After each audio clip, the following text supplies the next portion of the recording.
Eki, this one is for you. We are doing the story.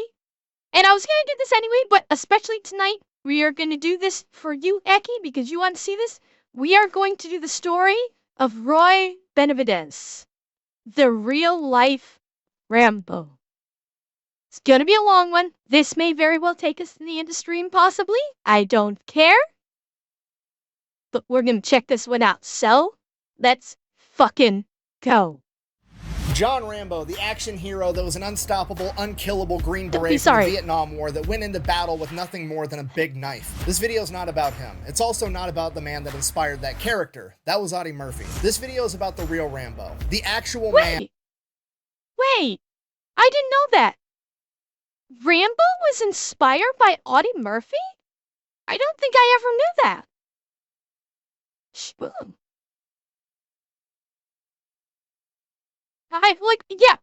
Audie Murphy was a straight G. There's a reason why he's one of the most famous soldiers in all of modern U.S. military history. I did not realize Rambo was based upon him, though. Interesting. Man that was inspired to join the military because of Audie Murphy that would go on to become a Green Beret and go into combat against 1,000 men with nothing more than a big knife. Today we're talking about call sign Tango Mike, aka that mean Mexican Master Sergeant Roy Benavides. This video is brought to you by Delete Me! I thought you'd never ask. Two this one. Which one was I supposed to use? I mean, either was fine, but both works, I guess. Still on the couch? Yeah, of course. Love you. It's a rough life. Anyways, Delete Me. Super simple, straightforward business. You give them money, they make sure that your personal information is not being sold on the internet by data brokers. Okay, and here's the thing with this. When I first started, I didn't want to give Delete Me my personal information because that's kind of how it goes. Like, we've heard that often, where when they make a movie about a real-life hero, they have to dial it back because the people will not believe this shit actually happened. That's a kind of a common theme in a lot of Hollywood movies about real-life heroes. It's kind of funny, honestly. They're going to come to you and be right, like, I wasn't associated with this address, or are you related to this person, or is this your old email, or is this your phone number? And anytime you tell them, yes, that's me, they're going to go ahead and get all that information taken down so it's no longer for sale. Honestly, it's alarming how much of your personal information is on the internet and people are apparently making money selling it. Nothing makes you want Delete Me more than having Delete Me and seeing all the shit they find. And once that initial wave of information is taken down, they're going to keep monitoring all of these data brokers, and anytime there is a new listing available with any of your information, they're going to make sure it gets taken down as soon as possible. Delete Me may be one of Nick's longest running sponsors. Let's get back to the video. Baby Leah.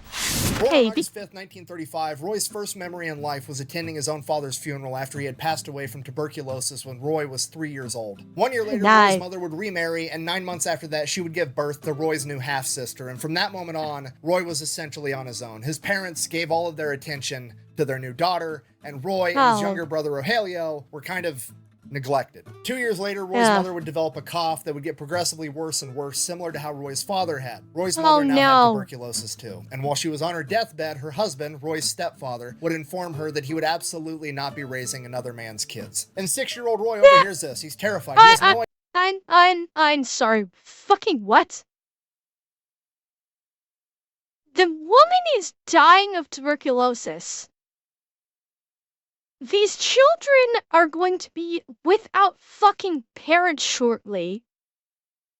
And her husband says, I'm not gonna raise some other man's kids. Fuck you, asshole. Kindly go and fuck yourself. Throw him into the goddamn fires of Mordor, for fuck's sake.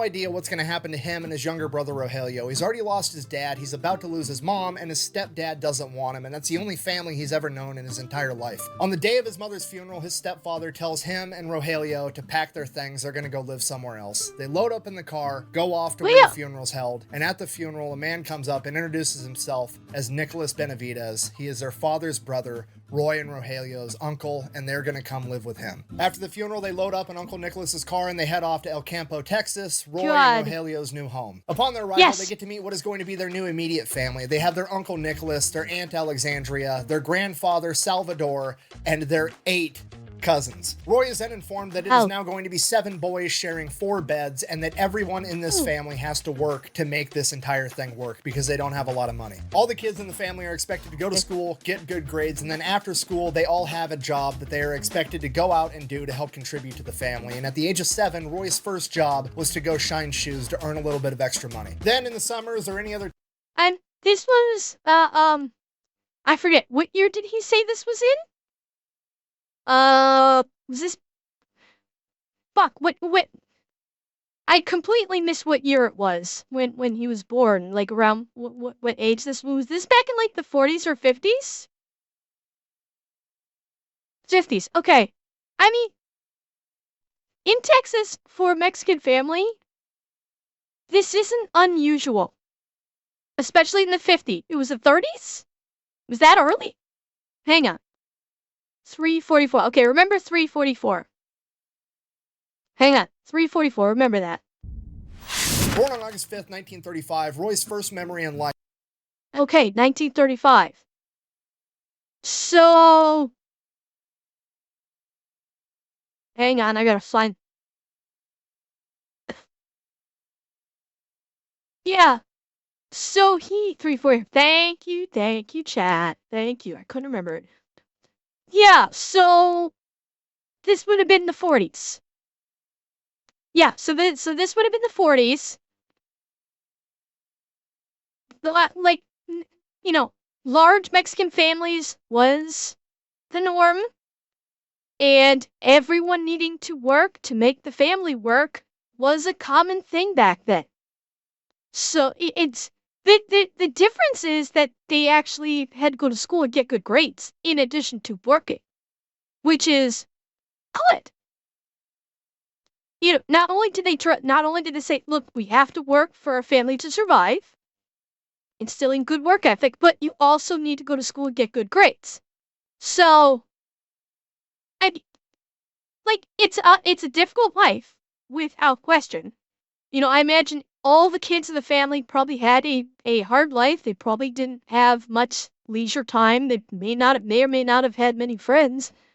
But they made sure to get educated, and it instilled them with a pretty solid work ethic right off the bat. So it's not a fun life, but, you know, it's not a terrible way to get started. In the summers or any other time the opportunity presented itself, they would all go out as a family and work in the fields picking crops. And this goes on for Roy's entire childhood, and his new family is incredible. His aunt, his uncle, his grandfather Salvador, they're the best people on the planet, but they're also being spread across their work and the 9 other kids in the house, so no kid gets a whole lot of attention. So between that, losing both of his parents, and being abandoned by his stepfather, he's kind of an angry kid, understandably so. So at a young age, he developed a pretty bad attitude, and he was not afraid to fight about it. One of his favorite things to do when he was 7, 8, 9, 10, 11, 12 years old was to go to the movie theater and watch the newsreels of all the different things that were happening in World War II. And he was inspired by the paratroopers. That's what he wanted to do. He wanted to be in the United States Army. But the problem with this pastime of going to the movie theater to watch all the newsreels was that you had to pay to get inside, and Roy didn't have any money. All his shoe shining money went back to the family. So Roy and a bunch of other kids would wait outside the movie theater for one of the previous showings to leave, and hopefully rich people would throw their pocket change out and let all the poor kids scramble and fight over it. It didn't take young Roy long to figure out that if he just beat up all the other kids, he would get all the money, and then he wouldn't have to run and dive for pocket change. Oh, God. The enemy cannot push a button if you disable his hand.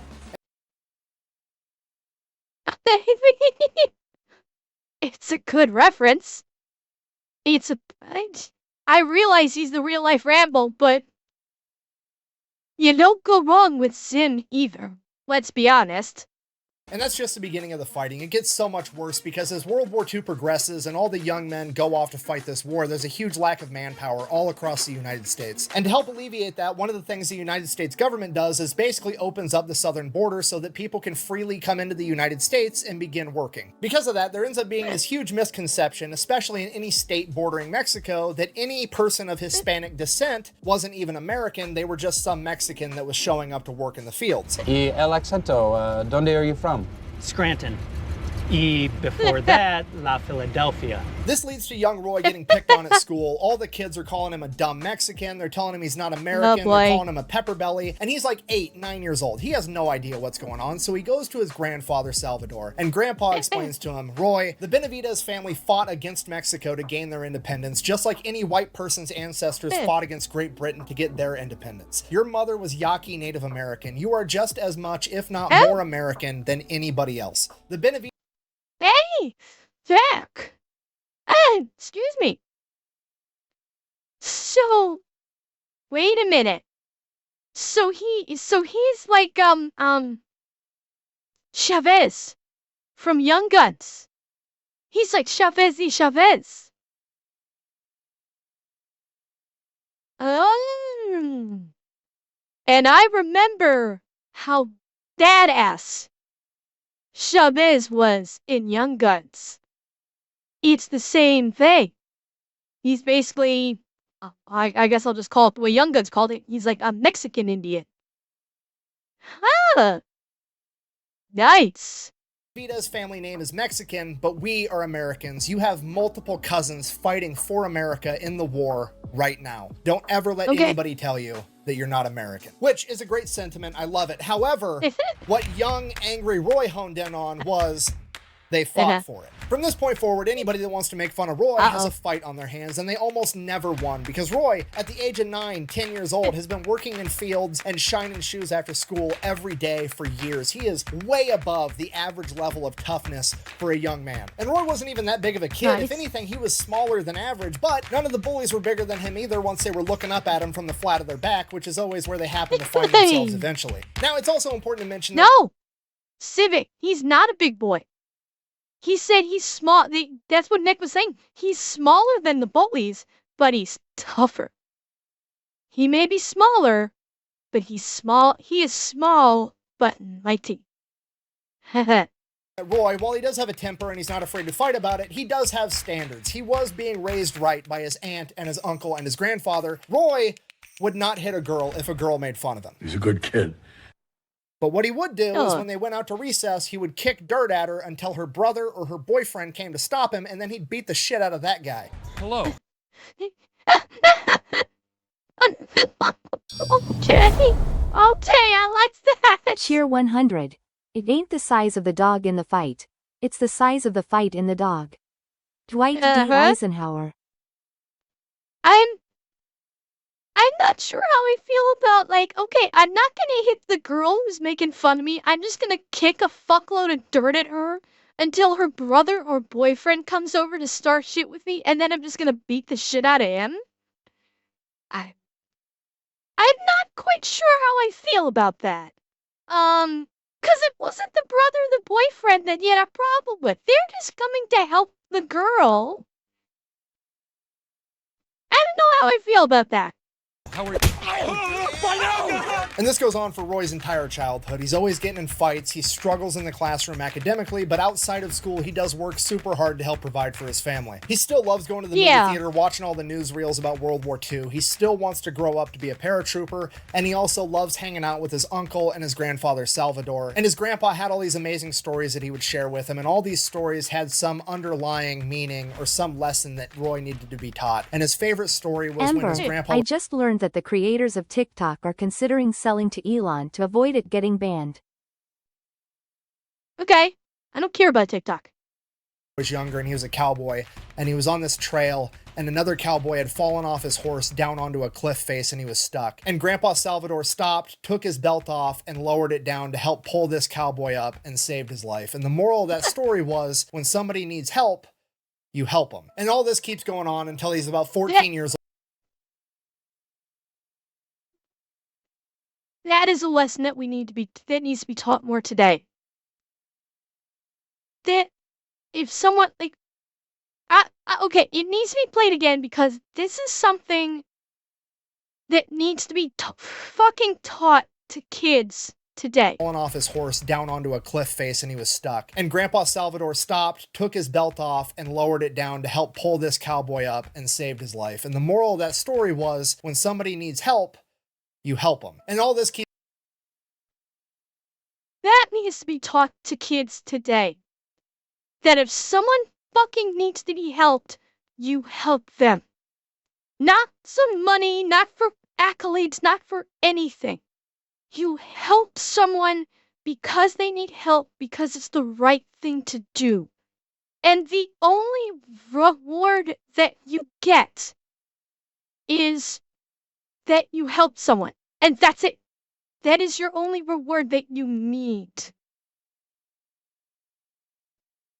And, Revan, I know, and that's why people need, that's, if kids were taught this very simple, basic fucking lesson, maybe that wouldn't be happening anywhere near as badly as we see it today. Just basic, fundamental, good principles.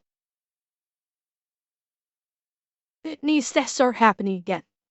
Keeps going on until he's about 14 years old and he drops out of school. He's not going to go to high school. He's just going to go get a full-time job and help support his family. So that's what he does.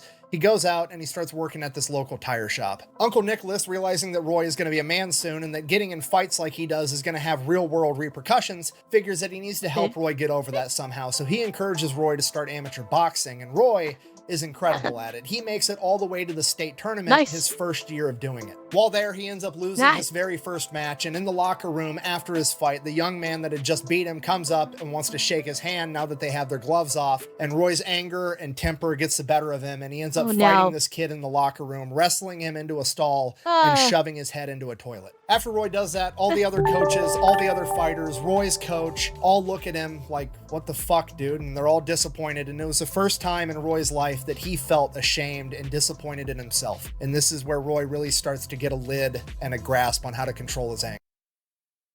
Good. And, Civic, I didn't know you weren't followed. Thank you for the follow. Yeah, but you know what? He learned. Like, this is back during a time where shame actually meant something. And the disappointment of his peers and his coach was far more devastating to someone like Roy than any kind of monetary loss or anything, or jail time or anything like that. Because the people that he respected basically just said, we thought you were better than this.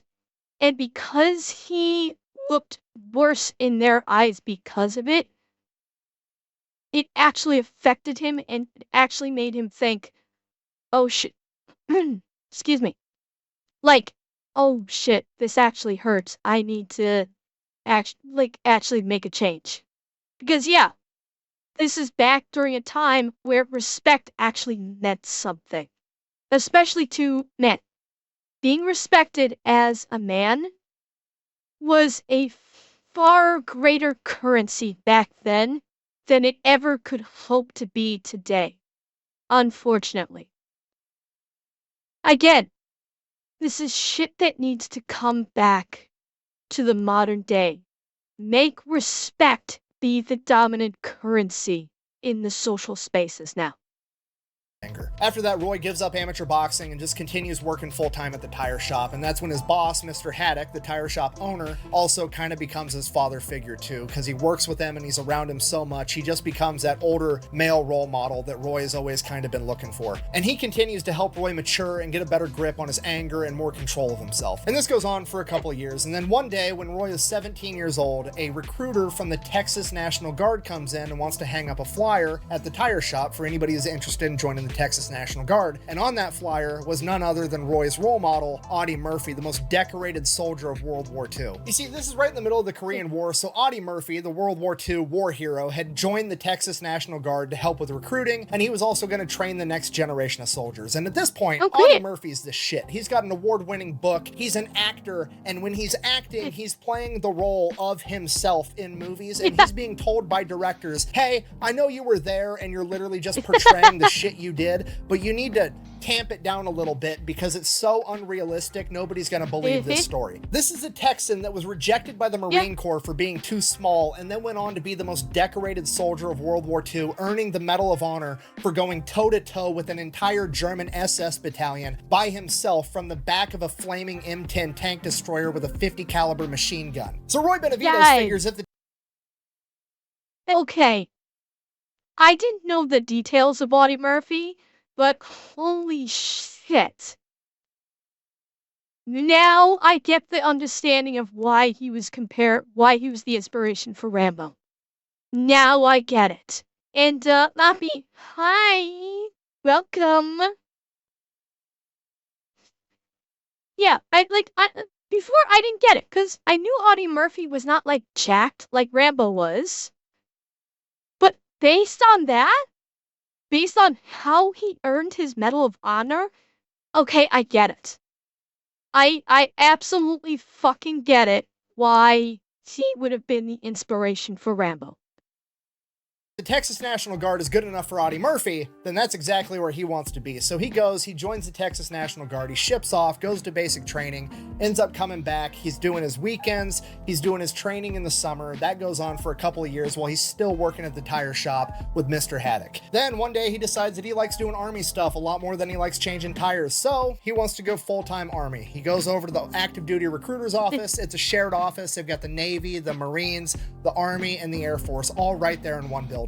Roy walks right past the Navy, walks right past the Marines, walks right past the Air Force, goes straight to the active duty Army recruiter, says, here's my guard papers, I'm a corporal, I want to be a paratrooper. I don't just want a normal contract, I want a contract that guarantees me airborne school. At this point, the Army recruiter looks at Roy, who's like 130 pounds soaking wet, and he's like, man, you're not big enough to be a paratrooper. At which point, I'm paraphrasing here, but Roy says something along the lines of, well, I could cut you down to my size and we'll see if you're good enough to be a paratrooper. Maybe that'll help you make your decision. At which point...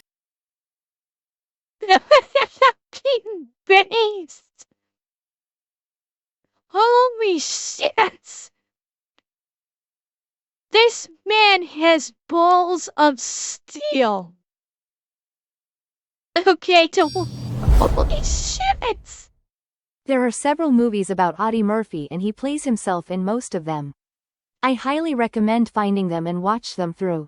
Cheer 100. Yeah, I mean, Enter, that's what Nick was saying. It's like he was an actor of movies playing himself. But we may need to try and find the movie about Roy Benavides. Holy okay. I know Nick said he's paraphrasing, but would you want to bet it was probably pretty fucking close to that for what he said? I mean, this needs to be repeated because, goddammit, it bears repeating. Paratrooper. At which point, I'm paraphrasing here, but Roy says something along the lines of, well, I could cut you down to my size and we'll see if you're good enough to be a paratrooper. Maybe that'll help you make your decision. At which point, the Marine recruiter overhears that and he comes walking over and is like, son, you should be a Marine. You've got the right attitude. I don't care how big you are. You should come be a devil dog with me. At which point, Roy's like, no, I don't want to be a Marine. I want to be in the Army just like Audie Murphy was, which brings everything full circle because Audie Murphy was rejected from... Thank you, J-Tan. Thank you. Yeah, big dog, that shit that's made out of Logan's bones is called adamantium. And yeah, I agree. Just like Audie Murphy was, which brings everything full circle because Audie Murphy was rejected from the Marines for being too small, and now Roy Benavides is rejecting the Marines because he wants to be like Audie Murphy. Then the other Army recruiter, who's a captain, an officer, somebody that outranks the sergeant that thinks Roy's too small, comes in and he's like, no, we'll take him. Come with me. So they go, they start doing the paperwork, and Roy's like, okay, I'm a corporal in the National Guard. I've already been through basic training. I've already done through job training. You should just be able to send me straight to airborne school and then give me a duty station. And the recruiter's like, yeah, sure, whatever. Roy signs on the dotted line, he packs his shit, he gets on the bus, and he's off to the army. And Roy then immediately finds out the hard way that recruiter was either not listening to him at all, or he was lying to him because they sent Roy straight to basic training. Yeah, I'm gonna guess that recruiter lied to him. That's my guess. That's the biggest complaint with the recruiters is they usually lie to you. But on the plus side, he's gonna blaze through basic training with no problem whatsoever. Well, Wolfie, he's done basic training. He's in the National Guard. The National Guard sends you to the same basic training that active army does. The only thing he would have needed to do is go through what their equivalent to AIT would have been, which is the Airborne School, which is what he signed up for. No, National Guard Basic is the same basic training. Regular Army, National Guard, Reservists, they all go through the same basic training. It's only the AIT that it changes up. Again, and to add insult to injury, he is also not awarded an airborne slot after that, so he's not going to be a paratrooper like he always wanted to. After he gets done with training, he immediately gets sent over to Korea, where he is going to be there right after the Korean War ended, and he's going to be manning the DMZ, the demilitarized zone, between what is now North and South Korea. He's in Korea for a year, then he comes back home for a little bit stateside, then they ship him out to Germany, and while he's there, he learns how to speak German, and in Roy's own words... Wait, what is this goddamn MOS? Are we going on the assumption that he's just an 11 Bravo? I don't think Nick mentioned an MOS. Is he just 11 Bravo? Infantry. 11 Bravo is infantry. Okay. Yeah, like just like, oh, he just shipped out to North Korea to basically work the DMZ, and then Germany is like, whoa, wait, there's no MOS in there. Sometimes they didn't say he was an MP. I highly doubt Roy Benavidez would have been an MP. They would not have let him in as an MP. Yeah, Zeb, it's 11 Bravo is infantry. It's your basic infantryman. That's what it is. So wait, was he at Gary Owen? I wonder. Somebody look up Roy Benavidez. I'm curious what his duty station is. If he was at Camp Gary Owen, because Camp Gary Owen is the post, or it used to be, from what I remember, at the DMZ.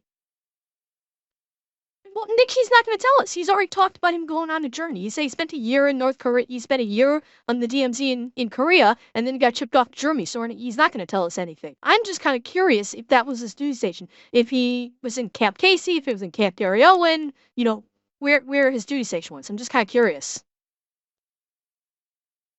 Well, that's what I'm curious about, Grey Matter. I'm thinking the JSA may or may not have been established.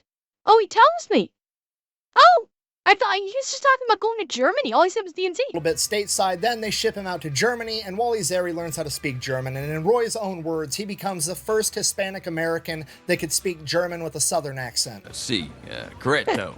He gets done in Germany, he comes back home, he goes to military police. Yeah. No, he doesn't tell. What? He doesn't say. The demilitarized zone, be there right after the Korean War ended, and he's going to be manning the DMZ, the demilitarized zone, between what is now North and South Korea. He's in Korea for a year, then he comes back home for a little bit. Yeah, see, it doesn't actually say what his duty station was, just, oh, it's further ahead. Then they ship him out to Germany, and while he's there, he learns how to speak German. And in Roy's own words, he becomes the first Hispanic American that could speak German with a Southern accent. Si, correcto. He gets done in Germany, he comes back home, he goes to military police school, becomes an MP, and he gets assigned to basically being a glorified chauffeur for high-ranking military officers. Okay, he was the MP part. Okay, yeah, okay.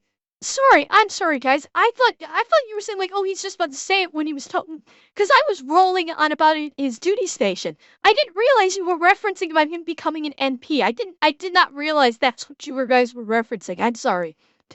So he does become an MP. Okay.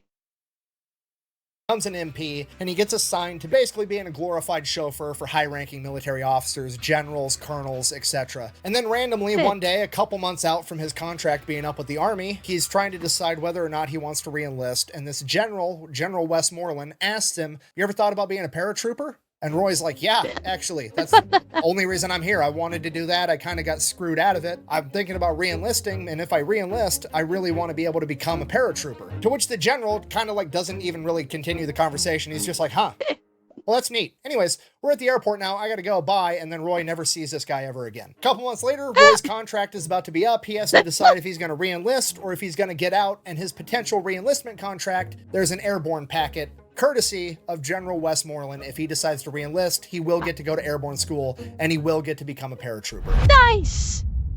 Nice. So that's what he does. He goes to airborne school, gets his jump wings, becomes a full-fledged paratrooper, and then he gets stationed with the legendary 82nd Airborne Division out of Fort Liberty, sorry. No, fucking no. I know Nick doesn't want to say it. It is and forever fucking will be Fort Bragg. I don't care what the goddamn bleeding hearts say about, oh, we have to change the name because Bragg was a Confederate general or what the fuck ever. It's goddamn Fort Bragg.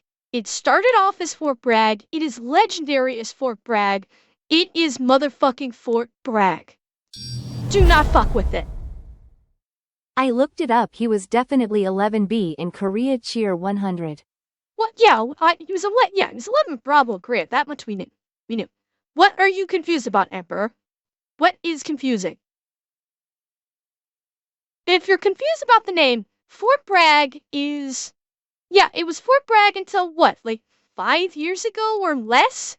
And then some bleeding hearts basically pissed and moaned about the fact that Fort Bragg was named after a Confederate general. And they said, oh, we can't possibly have one of our most famous fucking military installations for the infantry named after a Confederate. Because Confederate, the Confederates are Confederates. But they're so fucking fixated on the past and ignoring the fact that Fort Bragg actually created its own legendary history post the fucking Civil War. And so they decided to rename it Fort Liberty, and absolutely no fucking military member or person who is, supportive of the military will ever call it Fort fucking Liberty. Fort Benning was they call changed it Fort fucking to Fort Hood. Moore, or named Bragg. after You guys Medal of confuse Honor me. recipient Colonel Hal Moore. Okay, if Fort Benning being changed to Fort Moore because it's a Medal of Honor recipient, I can get behind that. But Fort Bragg they changed because, it's named after a Confederate general. And Fort Bragg created its own legend that is not associated with Confederacy whatsoever. So yes, it is always it is Fort Bragg, it will always be goddamn Fort Bragg. Just like Fort Hood will always be motherfucking Fort Hood. Okay? There's if you're gonna change it, you better have a goddamn good reason, and you better change it to honor someone. Fort Liberty honors fucking nobody. Philip Cavazos.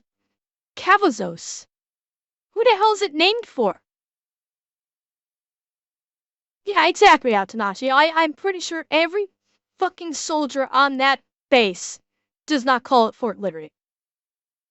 Okay, sidebar. Look, I don't care if we're going to be renaming stuff every once in a while. That's completely fine. However, name it after a war hero or something. Don't just pick a generic term like Liberty, okay? I don't need Fort Liberty. I don't need Fort Life. I don't need Fort Pursuit of Happiness, okay? Quit doing generic shit and name it after an actual badass war hero. Anyways, Roy's at Fort Bragg, Fort Liberty, North Carolina. He is with the 82nd Airborne. During this time, he's training, he's working, he's doing his thing. He also ends up meeting his wife, and he goes about this the old school way. He has to have chaperone meetings with her until he earns enough street cred to finally be able to sit on the front porch of her parents' house with her. Her name is Lala. They get married, she ends up getting pregnant, things are going exactly how they're supposed to go. And then in 1965, Roy gets deployed to Vietnam at the age of 30. Roy gets sent over there as an advisor. He's going to be training the South Vietnamese in how to fight back against the North Vietnamese and hopefully prevent the spread of communism. That's the plan. So he starts training these guys, he's working with them, and it gets to the point that he has to end up going out on some of these missions with them because they need a leader. It was changed to honor General Richard E. Cavazos, a native Texan and the U.S. Army's first Hispanic four-star general. Then,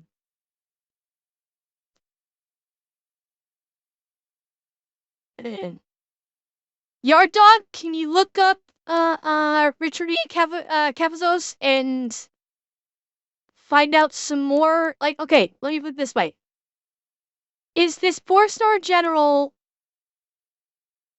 Yeah, it could be worse.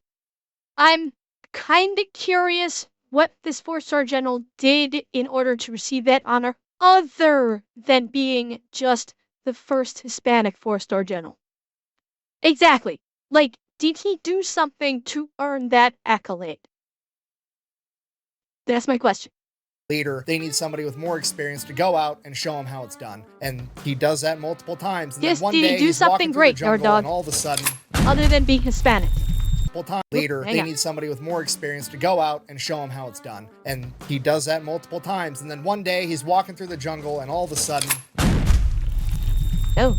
Roy has no idea what's going on. 1 second, he's in South Vietnam on a mission. The next second, he's in a hospital in the Philippines, and everything goes by in a blur. Wow. And before he knows it, he's in San Antonio at the Fort Sam Houston Medical Center. At this point... See, he was a Korean War recipient of the Distinguished Service Cross as a first lieutenant, advanced in rank to become the United States first during the Vietnam War as lieutenant colonel, was awarded a second... Okay! Yard Dog, thank you! Okay! So this man was a war hero. Getting getting 2 Distinguished Service Crosses. Okay. Excellent. Yeah, then you know what? The man is a war hero. Twice over. Okay. Yeah, that's great. I'm 100% behind that then. For that reason, not because he's the first Hispanic 4-star general. I don't care about that part. The man is a hero and received 2 Distinguished Service Crosses for action in combat. That I care about. No, not a Medal of Honor. He got Distinguished Service Cross, which is still an honorable award, but it... he also has a Silver Star that was... Yard Dog, I missed that. A Silver Star that was upgraded to a Medal of Honor a week ago. Okay.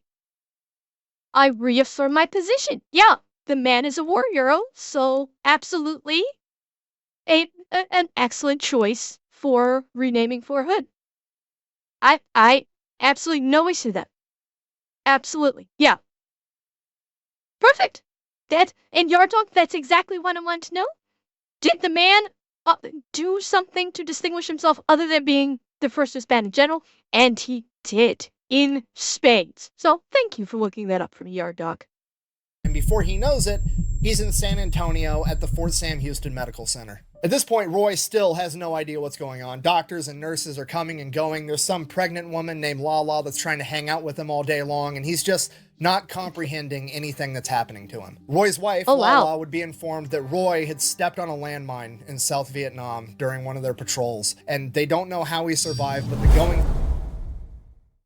Fort Hood needed a rename after how many soldiers went missing under that name. Cheer 100. I'm not aware of that, Revan. What, the hospital, Lev? You know about the hospital that he's talking about? I missed where the location was. Let's see, what did you say? Some pregnant woman named Roy still has it. He's in San Antonio at the Fort Sam Houston Medical Center. So, Lev, you know the Fort Sam Houston Medical Center? Really? Hey, I didn't know you were near Fort Sam Houston. Cool. You know, the head of infectious diseases for the whole army that works out of the hospital. Damn, Lev, you got some connections. Holy shit. You got some serious connections, Rat. Nice. Okay, we are getting all sorts of cool Lev lore right now. Bonus for the stream. At this point, Roy still has no idea what's going on. Doctors and nurses are coming and going. There's some pregnant woman named Lala that's trying to hang out with him all day long, and he's just not comprehending anything that's happening to him. Roy's wife, Lala, would be informed that Roy had stepped on a landmine in South Vietnam during one of their patrols, and they don't know how he survived, but the going theory was that it was some type of defect with the landmine, that when it exploded, the entire landmine didn't fragment, but the top of it stayed intact as one solid metal plate, and when he stepped on it, it detonated it, and the landmine plate shot up and smacked him on the ass so hard that it broke his back and jolted his brain so severely that they don't think he'll ever regain his memory. In addition to that, due to his broken back, he... What? Oh my... So he doesn't remember his wife? His unborn son? What? Oh no. Oh no. Oh fuck. Oh god. Okay, I'm gonna trust you guys. I'm gonna trust you. He would almost certainly never be able to walk again, even if he did come to mentally. And this goes on for weeks. Cheer 101. Of the biggest gripes about the Hood to Cavazos change was that General Cavazos wasn't a cavalry guy, and Fort Hood is the home of the cavalry. Wigglesworth, I'm sure the Cav got over it pretty quick, especially when he got his Medal of Honor. Don't worry. The cavalry guys bitched about it, but probably, again, it's probably because it was Fort Hood for so long. And it's the Cav. They, like I said, yeah. Now that he's got a Medal of Honor, they're probably like, okay, we're fine with it. Of Lala showing him pictures, telling him stories, trying to remind him of who he was. And then one day, he just wakes up. He snaps out of it. He's sitting in a rehab room at the hospital by himself at a table, and in front of him, there's like the child's toy, you know, the big rectangle with like the cylinders and the squares and the triangles, and you shove each one through the corresponding shape. He's sitting there with that in front of him, and the PT person is like, "Can you put the shapes through there, Roy?" And he's like, "Yeah, obviously I could put the shapes through there." And they're like, "Well, why don't you go ahead and do it?" He's like, "What, am I applying to get into the Marine Corps? Like, what is happening right now? Why do you think I can't?"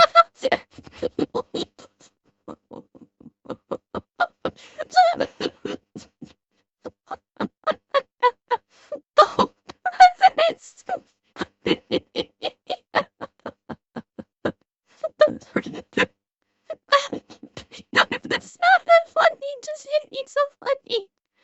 Oh, that is not that funny, but god damn it, that I think I'm just so relieved. Oh god, I think that's why they hate me as being so funny. Because I'm just so relieved that he's better. But oh shit!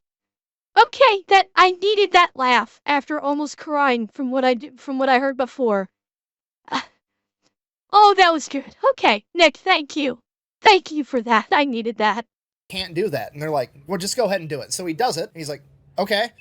Obviously, what is happening right now?" They then explain to him that he has been unable to do that for weeks every single time they've got him to try, and Roy is just like literally snapped out of it like that. He's 100% mentally all there. He just doesn't remember the accident itself. He remembers everything else. So Roy's back. This is great. Now he just wants to get back accidentally snap out of it like that. He's 100% mentally all there. He just doesn't remember the accident itself. He remembers everything else. So Roy's back. This is great. Now he just wants to get back up on his feet. He wants to keep serving in the army. He wants to keep jumping out of planes. He wants to go back to Vietnam and be with his guys. And that's just how Roy is. So he demands that they start giving him physical therapy as soon as possible. And that's what he does. And over the course of a couple weeks, he comes to the painful realization that these physical therapists aren't getting him ready to walk and run and be in the army again. They're getting him mentally ready to spend the rest of his life in a wheelchair. The doctors are telling him he's never going to walk again. He's going to spend the rest of his life in a wheelchair, and he needs to accept that. But Roy's not buying it. If they're not going to push him to get the results that he wants, he's going to push himself. The night nurses come in, they catch him, they give him a pill, they knock him out, they put him to sleep. He wakes up the next morning, his hip hurts from where he fell out of bed, and his leg muscles are sore from bearing weight for the first time in months. But the plus side, his hip hurts and his legs are sore, so obviously they're gonna work if he just keeps building them up stronger and stronger. So that's what he does every night. He rolls out of bed, he drags himself across the floor, lifts himself up, and puts as much weight on his legs as he possibly can. Sometimes the nurses catch him and try to put him back to sleep. The nurses are getting pissed off at him because he keeps doing this, but his legs keep getting stronger and stronger, and he's able to make it over to the nightstand faster and faster. And it gets to the point where all the other guys in this medical bay realize what he's doing, and they start cheering him on at night. Nobody's ratting him out. They're trying to distract the nurses to get Roy the time that he needs to be able to do his version of physical therapy. And this goes on for months. During the day, they're getting him ready for his life in a wheelchair. Beautiful. He's begging them just more time for more PT, and he'll be able to walk again. They're not buying it. They're doing the paperwork in the background to get him med boarded out of the U.S. Army. They know that he's done. But Roy never gives up on himself, and he keeps training every single night. Then, after having been in the hospital for 5 months, the doctor walks in with Roy's discharge papers. Roy begs and he pleads not to discharge him out of the Army, and the doctor finally says, Roy, even if we continue doing PT, at best, maybe you'll be able to stand up one day. You're never going to be able to walk again. At that point, Roy... Hang on, I'm gonna let cook. Hops up out of the bed, stands directly in front of the doctor, and takes one step towards him. And it was one of the most... This is Sparta! I don't know if I was gonna have an opportunity to say it, but it's that kind of energy, and I wanted to play that motherfucking soundbite. Most excruciating pains that he's ever felt in his entire life. He's got tears in his eyes, but he's looking this doctor right in his face. And the doctor, shocked that Roy hopped out of bed and took a step towards him, says, Benavides, if you can walk out of this room, I'll tear these papers up. So Roy walked out of that room. Hey, yeah, probably. Hold on, that hurt! Walk it off! Hey, man, you can walk! Shortly after that, he walked out of that hospital and went back to Fort Bragg. Obviously, he gets assigned a desk job, but despite that, Roy's going to do the best job he can no matter what tasks they give him. So he crushes that job the best he can, and when he goes home at night, he continues to train. First, he starts walking a couple miles a day. Then he's walking 5 miles a day. Then he's running 5 miles a day. Then he's running 10 miles a day and doing 500 push-ups in a single day, every day. And he works himself up to being... Okay. I'm sorry. I wish, I know he can't because of copyright. I wish Nick could have had the, You're the Best Around song. I forget what the name is, but You're the Best Around. No one's ever gonna keep you down. You're the best around. You're having that playing in the background when he's describing I'm back, baby. it. Just as fast, just as strong as he ever was. And then, since he did such a good job at that desk job, he kind of figured out how things worked. And then wouldn't you know it, one day, out of the blue, Roy Benavides' name ended up on a manifest to do one of the jumps for the 82nd Airborne's training. Not just one manifest, but 3. Roy did 3 jumps in a single day after having broken his back. What are the odds of that? What are the odds of that? And after having done that, Roy sits back, relaxes, reflects on his achievement. No, I'm just kidding. He goes out and decides that he wants to become a Green Beret now. So he goes off to Special Forces. Wait a minute. So jumping out of a fucking airplane is not good enough. He's like, okay, I've done this. Now let's go further. And be a fucking green goddamn beret.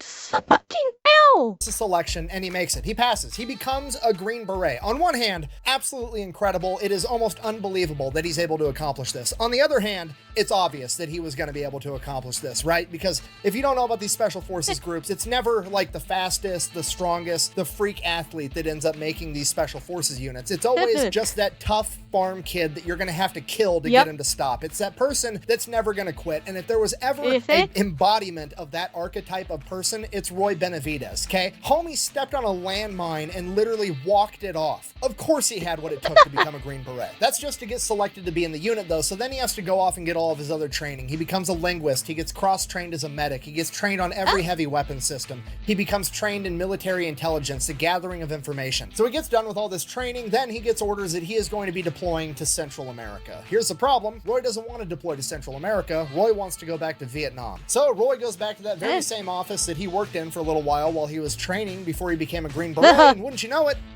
somehow or another his orders got changed and he was sent to Vietnam instead. with me. But Roy wasn't just going to be going to Vietnam, he was going to be going to other countries neighboring Vietnam, like Cambodia. Roy was part of Mac v. SOG. Okay, real quick, for those that don't know, Mac v. SOG at this point in time is America's premier top secret special forces group, okay? They take all the best guys from all the other special forces, the Army Rangers, the Marine Raiders, the Green Berets, the Navy SEALs. They take their best guys and they put them in this unit together as like America's special forces dream team. Basically, they're the ones doing all the stuff that America's not doing.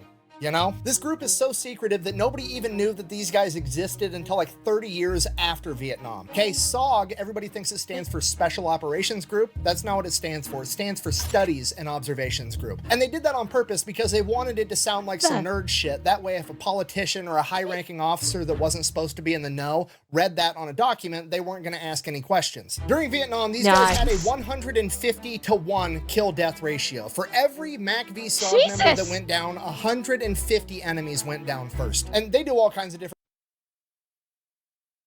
Yeah. Beat that one, COD nerds. Okay, I don't care how fucking good your kill-death ratio is, you ain't fucking beating Mac v. SOG. So suck it!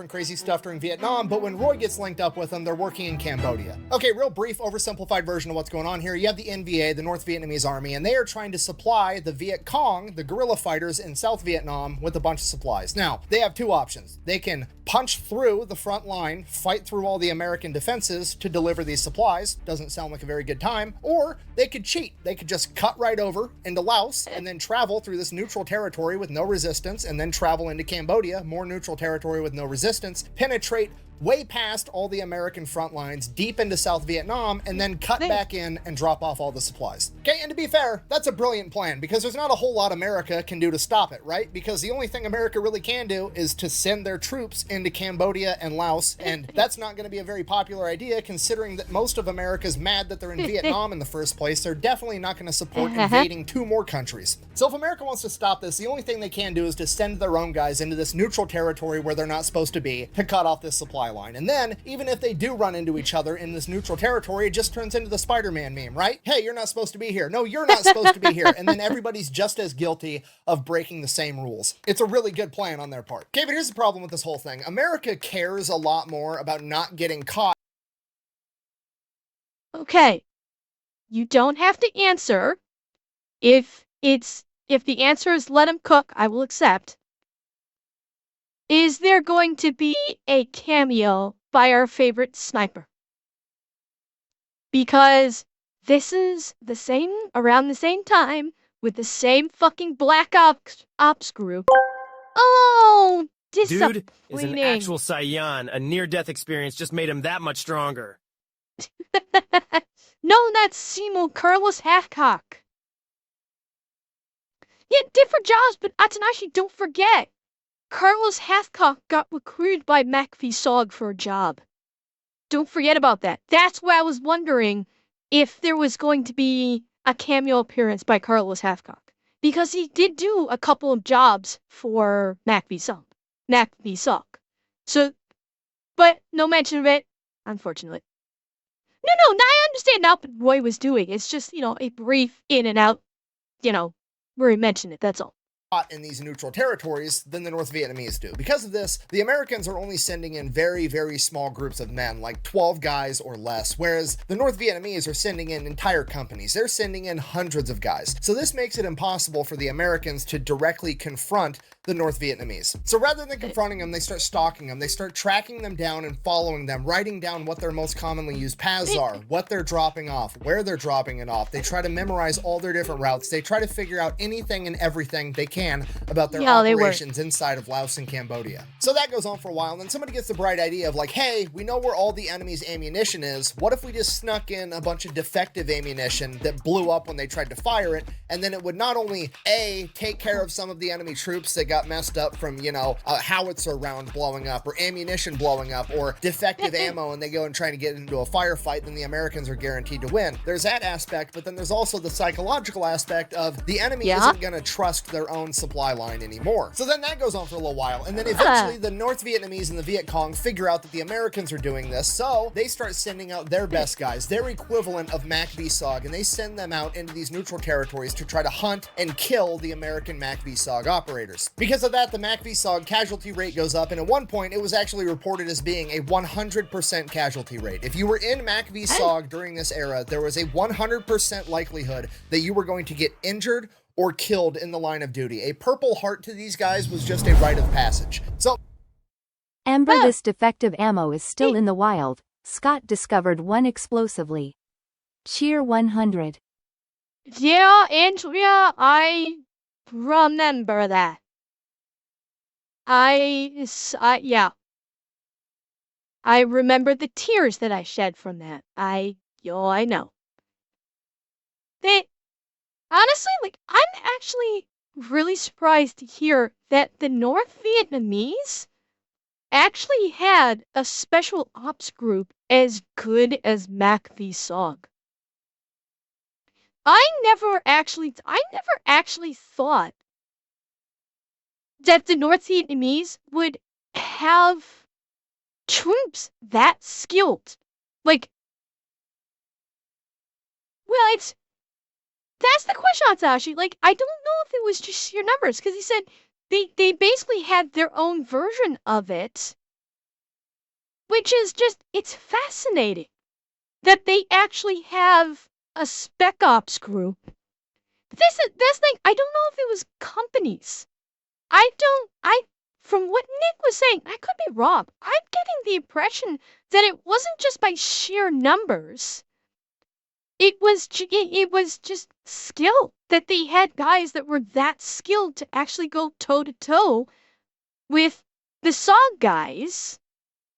And it's just interesting that they have people that skilled from the North Vietnamese, because you don't hear about that. So I just find it really interesting.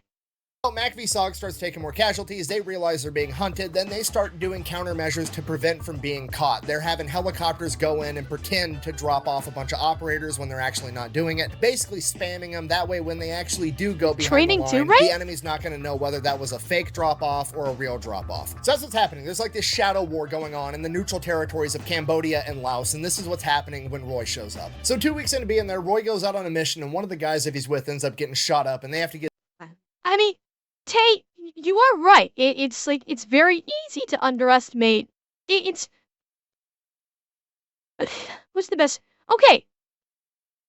The portrayal of them, we didn't really start seeing the portrayal of home field advantage being so devastating in, I guess, popular media until about 20 years ago or so, where they started showing how home field advantage, like the best example I can think of for showcasing how home field advantage can basically fuck shit up for somebody that's trying to hunt you down, and can basically mean that one guy can take on a whole squad single-handedly without issue.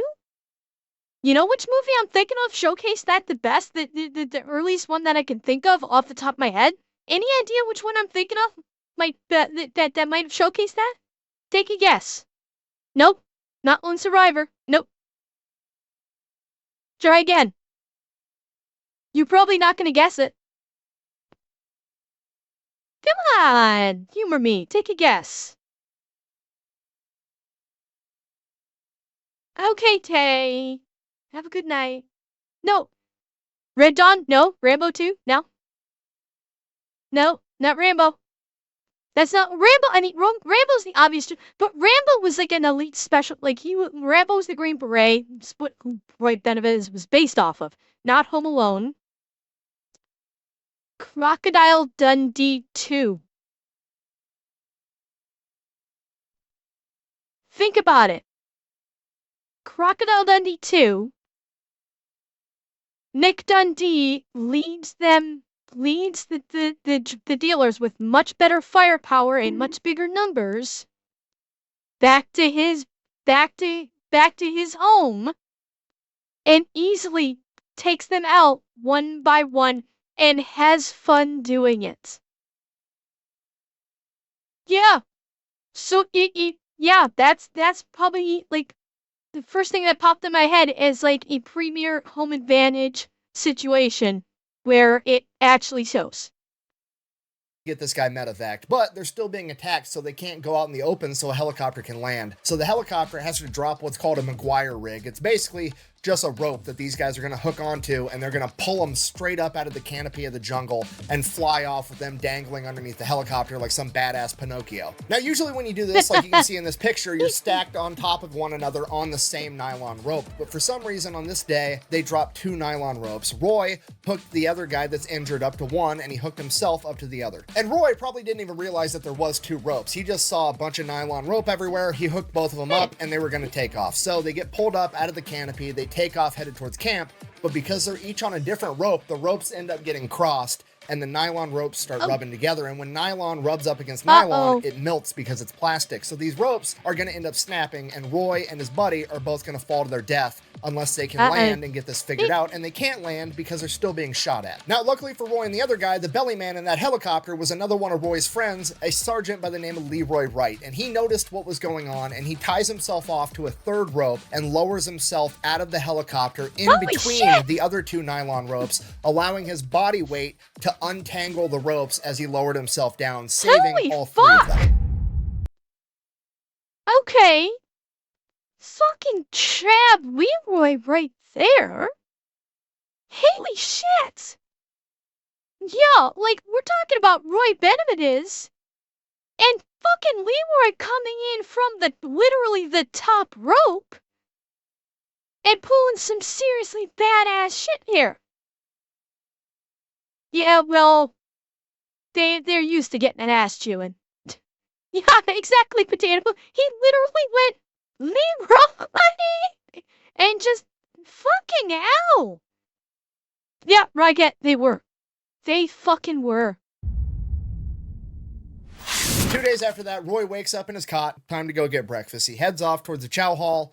He's making his way there, and everything just starts scrambling. There's radio transmissions coming in saying it's a Daniel Boone tactical emergency. Daniel Boone is the name of the operation in Cambodia. You're not supposed to be saying that over the radio, period, which means that shit has really hit the fan somewhere. Everybody around him starts scrambling. Helicopters start going out, and helicopters start coming back in, all shot up with injured men on them. And Roy goes up to one of these helicopters trying to figure out what's going on. And the door gunner in this helicopter falls out, and it's a 19-year-old kid that Roy remembered they just celebrated his birthday like a week ago, and this kid falls into Roy's arms and dies on the spot. Roy asks the rest of the helicopter crew what's going on, what's happening, and they tell him that there's a team out there that's getting overrun by hundreds of NVA. So Roy continues to ask him, what team? Who's out there? Did you pick them up? Are they here now? What's going on? And they go, no, we couldn't get close enough to pick these guys up. They were so overrun and we were taking too much fire from the helicopters. We don't know who it was, but it was the big black dude that saved you the other day. And Roy immediately knows they're talking about Leroy, and his entire team is still out there. So Roy... It was at this moment that he knew. He fucked up.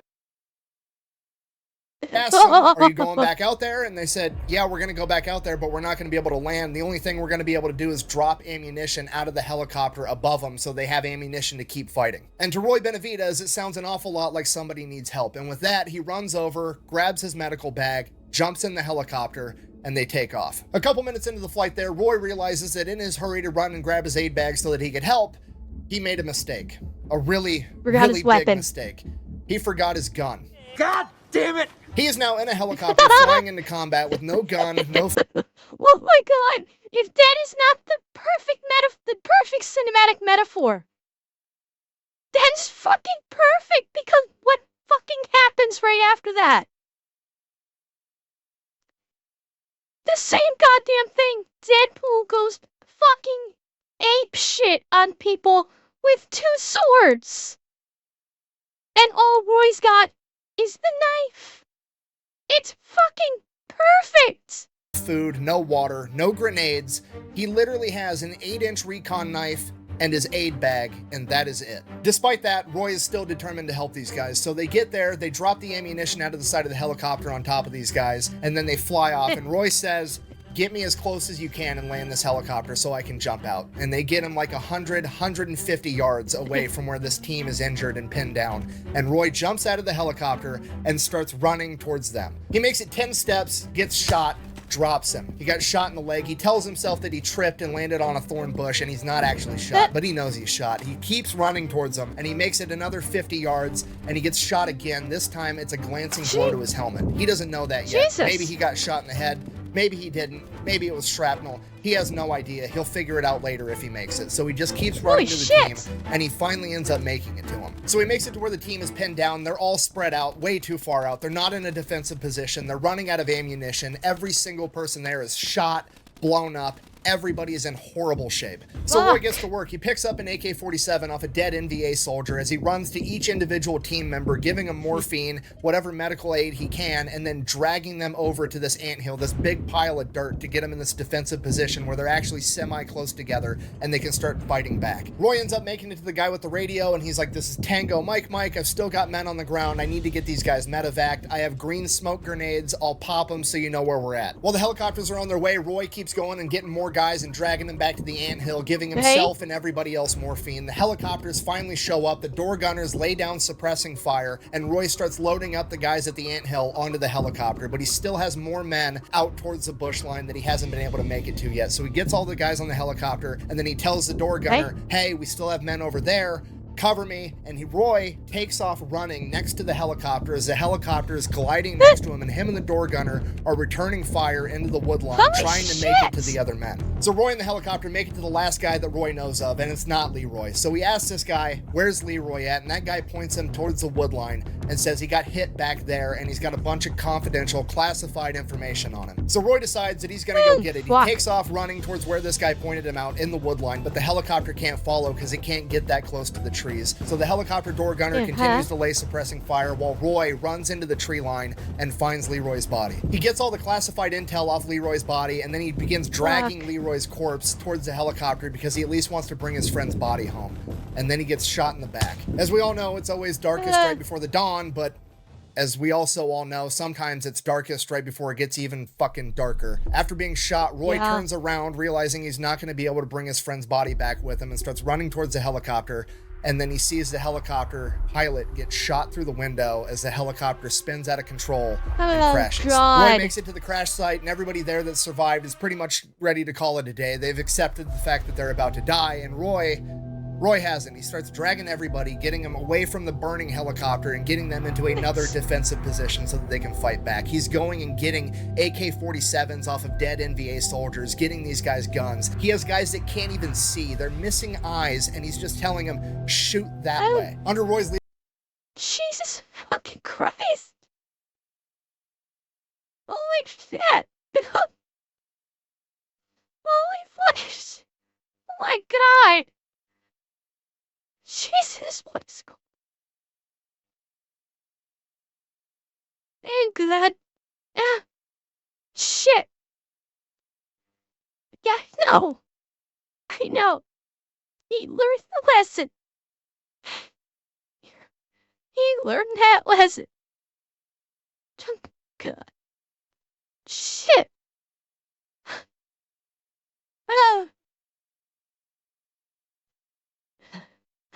Leadership, they start fighting back, and Roy starts calling in airstrikes, F-111s, F-4 Phantoms, gunships.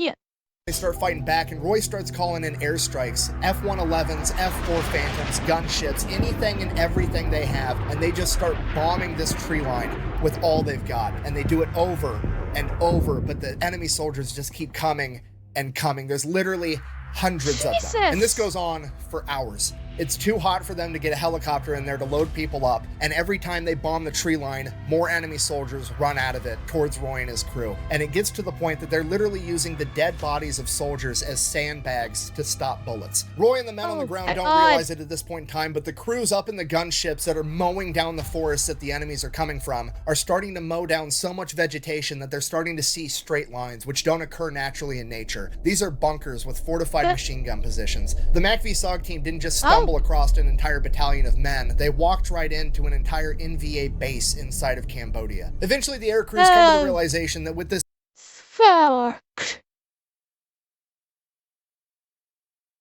Holy shit. No fucking wonder. Holy crap. Boy, that escalated quickly.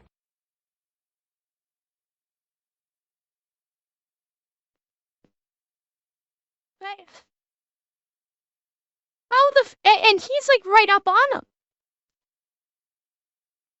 Dark mode? No, Rygat. They put it on to Doomslayer. They accidentally put it on fucking Doomslayer mode. Okay? Holy shit. And how the fuck are they? They're like right at the front of this North Vietnamese base. How the fuck are they gonna get out of this? This base there's got to be at least 1,000 men, an entire battalion there, and there's a road where they can bus in even more men for reinforcements. They're not going to be able to keep this up and get Roy and everybody else to be alive and handle this the right way. So the only thing that they can do is to have a carpet bomb of that forest, and at the exact same moment that those bombs start dropping, they're going to send in the helicopters to try to pick up Roy and everybody else. So a group of A-37 super tweets bomb the tree line as a Huey comes down, and Roy starts— Wait. Did we just get a super tweet cameo? So a group of A-37 super tweets bomb the tree line as a Huey comes down, and Roy starts helping to load these men into the helicopter. Some of them have lost so much blood they can't even pick themselves up. And while this is happening, the North Vietnamese soldiers rush them. They're coming straight towards the helicopter. They're firing. Roy's trying to load the men on while firing back. The door gunner's returning fire, and one of them ends up making it to Roy, and for some reason, whether he was out of ammo or whether he was trying to take an American alive, he hits Roy in the back of the head with the buttstock of his rifle. Roy falls down, and then he swings it again at Roy's face, dislocating his jaw. Roy, somehow still conscious, gets up, starts trying to wrestle this guy to the ground. He lost his gun. All he has is his recon knife, and this guy's got his rifle with a bayonet on it. And the enemy soldier goes to lunge at Roy with the bayonet, ends up cutting Roy's arm, and then Roy lunges at him, misses. The enemy soldier lunges back. He ends up stabbing Roy in the stomach with the bayonet, and Roy ends up getting to him with the recon knife, stabbing him in the chest and killing him. Roy pulls out the bayonet, can't get his recon knife out of this guy's chest, and he's now holding his intestines in his stomach with one hand. At this point, Roy's right next to the helicopter, and he's looking right at it. He should get in the helicopter, but he turns around away from the helicopter, and there's 2 Americans still out there returning fire that are able to fight. They're just not able to walk, and Roy runs towards them. Roy gets there, picks up the one that can't walk entirely, and starts helping to drag him towards the helicopter, and the other guy can't crawl, but he can't walk. So he literally starts walking on his knees using an AK-47 like it's a crutch. They get to the helicopter. Roy helps load them in the helicopter, grabs the AK-47 that the guy was using as a crutch, turns around again and starts shooting at NVA soldiers that are charging towards the helicopter as the injured men behind him literally grab Roy and drag him into the helicopter as they take off. As it becomes clear to absolutely everyone that Roy Benavidez did not just bring a knife to a gunfight. The communists brought an army to a Roy Benavidez fight and still couldn't win. After saving all the surviving members of the original MACV-SOG team and the first helicopter crew, through 6 hours of combat, Roy has sustained over 37 different life-threatening injuries, multiple gunshot wounds, over 20 shrapnel wounds. He has been bayoneted and he has been clubbed, and after being dragged into the helicopter, he finally loses consciousness. Just a flesh wound. His next memory is being literally waist deep inside of a body bag as an American medic is zipping it up. His eyes are caked with blood and he can't open them. He can't talk to the medic because his jaw is dislocated and he's lost so much blood that he can't move. And from the medic's perspective, he doesn't even realize that Roy's an American because he's Hispanic, he's got the same skin tone as the North Vietnamese, and Roy's body is literally laying on top of 3 dead NVA soldiers that in Roy's fog of morphine and adrenaline, he loaded into the helicopter because he didn't want to leave anybody behind. Roy can literally feel the teeth on the zipper closing as it gets closer and closer to his head, and once the zipper reaches his neck, somebody stops the medic and says, "Hold on, that's Benavidez," and he instructs the medic to double check and make sure that Roy is actually dead. And the medic argues with him, and Roy's buddy says, I don't care, double check. And the medic zips down the body bag a little bit and puts his hand on Roy's chest and leans forward to listen and see if he can hear breathing. And at this moment, Roy takes what he describes as the best shot he's ever made in his entire life. He spits directly in that medic's face. Give him that huck. And with that, they get Roy out of the body bag. They get him in. Wait, okay. Then, the Secretary of the Army has asked me to inform you that your husband, Staff Sergeant Roy P. Benavidez, was slightly wounded. Slightly wounded. In Vietnam on 2 May 1968, as a result of hostile action, he received multiple front wounds to the face, the neck, and the abdomen. He was on reconnaissance operation when engaged in hostile force and firefight. He was treated and hospitalized in Vietnam. Slightly wounded. Slightly. I'm not sure whether to be offended or to say, yeah, that's probably what he would say. Oh,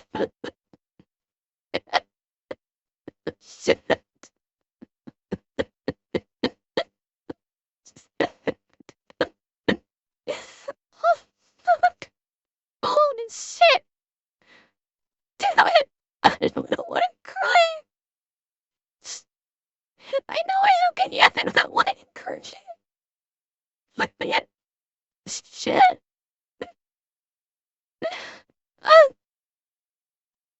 Oh, come on. I have no idea why I just started to cry.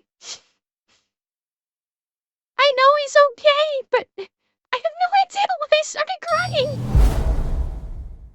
crying. Cheer 100 when compared to the other guy, yeah. Yeah, no kidding. Raphael, it's fine. It's supposed to be a laugh because it says you slit wound. I just don't know why I suddenly started crying. I have no idea. I think it was just all that horror from everything built up. I think it's just like all the injuries he suffered was just so horrific. And I know he lived. And then I saw this, and I don't know, all that emotion just came out at once, I guess. In the aid station, and they start trying to do everything they can for him, but they're almost positive that he's not going to make it. After his chain of command figured out everything that had happened and that Roy was pretty much the only reason that the 8 other men that survived made it out of there alive, immediately got him signed up to receive the Distinguished Service Cross. The only reason they didn't try to get him the Medal of Honor on the spot was because they didn't think Roy was going to survive, and they wanted to get him an award that they could give him in the field so that he could receive it before he passed away. But Roy Benavidez... Hey. I will say I understand the context there. That, because of the injuries he suffered, they didn't think he was going to survive. They didn't know Roy. Like Nick has been telling us, so we know Roy. And they wanted to give him something.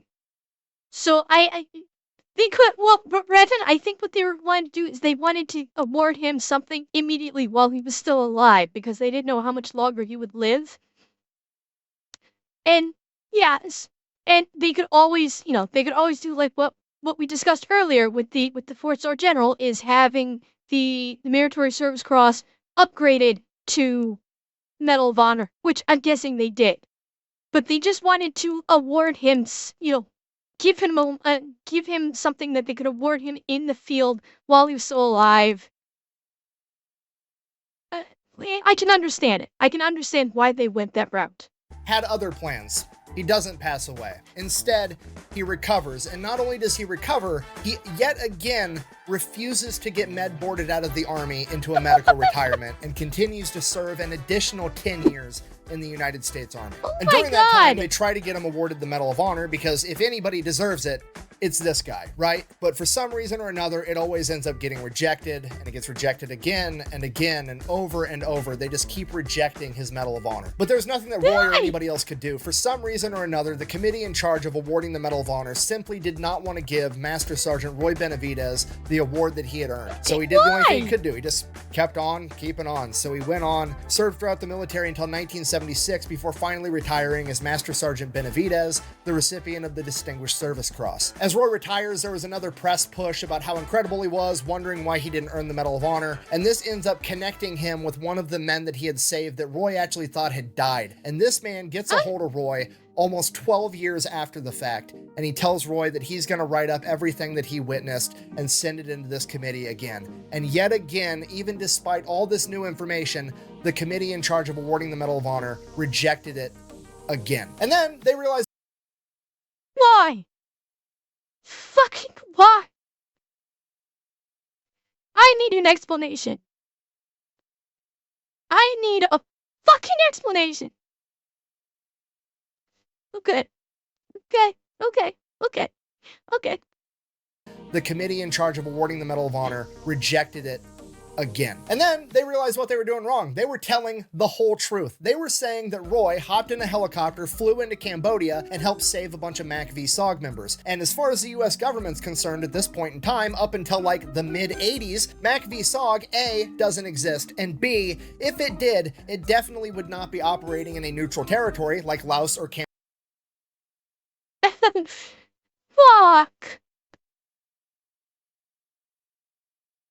My sweet fuck, are you kidding me? Yeah. Fucking Black Ops. You can't get awarded the Medal of Honor when you're running a goddamn Black Op. Oh, shit. Cambodia, because that was against the rules. I can neither confirm nor deny details of any operation without the Secretary's approval. So the politicians and the bureaucrats in charge realized that if they give Roy the Medal of Honor for saving MACV-SOG members in Cambodia, which wasn't supposed to be happening, there could be political backlash, and they're not going to metaphorically stick their necks on the line just to give Roy what he deserves, of course they despite won't. the fact that Roy put his entire life on the line for them. So bearing this in mind, they redo all the paperwork, they jump through all the hoops to try to get Roy the Medal of Honor again, and this time, rather than saying that Roy's courageous actions occurred in Cambodia, they simply said that they happened to the west of Lock-In Airfield, which was where Roy was stationed. They just didn't bother to say how far west. And once you know it, it gets approved. Roy Benavidez receives the Medal of Honor in... You know what? It's so good. It's so good. I don't care how they fudge it. I don't care how they fudged it. He got what he got. The accolades that he deserved. So I don't fucking care how they worded it. He still got it. Yeah, he did. 1981 from President Ronald Reagan, 15 years after the fact. After getting what he had earned, he finally gets to go home with his wife and kids and enjoy his retirement for all of like a year and a half. Because on a random day in 1983, he receives a letter in the mail from the US government informing him that he would not continue to receive his veterans disability benefits from his injuries that he sustained during the war. And Roy's not having it. He goes straight to the media, starts putting out press releases and giving interviews talking about how ridiculous this is and putting political pressure right back on the politicians. And wouldn't you know it, a couple weeks later, the US government comes out with a statement of like, oh hey, we're sorry that we're doing this. We haven't been handling it appropriately. We're going to continue to do it, but we're going to do it in a more humane way for everybody involved. And while I can't prove this, I'm willing to guarantee that Roy Benavidez got the notification of like, oh, sorry you got that letter. Obviously this doesn't apply to such a high profile person that's got enough leverage to be a pain in our ass. Here's your benefits, but we're going to go ahead and fuck everybody else. And Roy wasn't going to allow it. He came out and said that if they can try to do this to him, he can't imagine what they're going to try to do to everybody else. So he keeps fighting for not only himself, but for the other 350,000 veterans that were getting their benefits cut, right? Because they need help too, and Roy's gonna help them. So he keeps pushing and putting more pressure on the US government. Basically just comes out and says, hey, the same Ronald Reagan administration that gave me my Medal of Honor is now telling me and a bunch of other veterans that we're not good enough for the benefits that we earned. And with that, he finally gets to testify in front of the House Senate committee in charge of this entire operation, and they end up shutting the entire thing down, preserving the benefits for 350,000 veterans. Oh, and with that, thank Roy God. Benavidez could finally go home, enjoy his retirement, and live happily ever after. So, in conclusion, when somebody needs help, you help them. And for the love of God, the fact that somebody renamed Fort Bragg Fort Liberty and not Fort Benavidez instead is borderline criminal. Thank you for watching. Best way to support the channel is go buy some merch over at thefatelectrician.com. I always do, Whack Eki. bang out. Oh, hey, real quick. If you guys wanted more, there's a book called Legend by Eric Blim, all about Roy Benavidez. The author spent like 3.5 years researching for it, and he actually helped me make this video. So if you guys wanted to check it out, it's over on Amazon, and I'm sure it's on his website if you wanted to Google it too. I'll have it all linked down below. Thanks for watching. After that PlayStation comment, I'm taking these back. Come on. That's not funny. I want those. No. They locked me in our staging area, and they started unloading, started identifying the bodies. They found out I loaded 3 dead enemy soldiers in that helicopter. I didn't want to leave anybody behind. My mission was to recover the classified material, so if anybody had it, he was on the helicopter. They left the 3 enemy soldiers on the side, and because I sort of look Oriental, they thought I was one of them, so they let me lay right next to them. And they were putting us in body bags.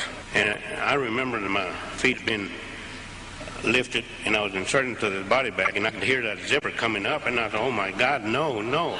And I couldn't talk because my jaws were locked, and I could hear that zipper coming up, and one of my buddies was doing the Mexican head dance, and he was yelling at the doctor, that's Roy Benavidez. The doctor said, sorry, there's nothing I can do for him. I'll find out later.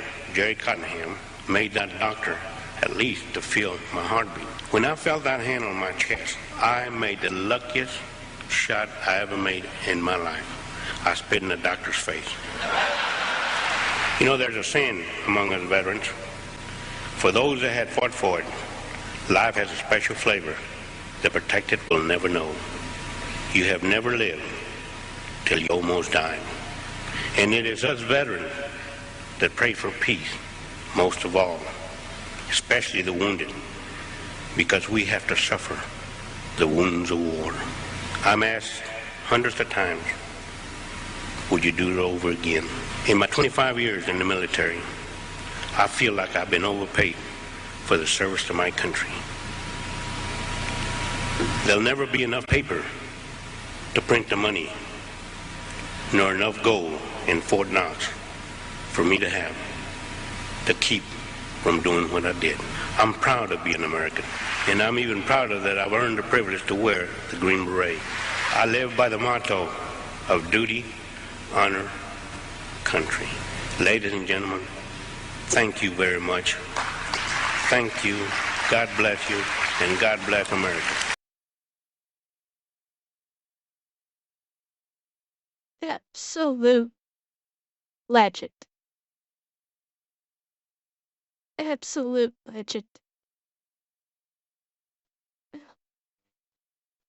There's nothing more that needs to be said.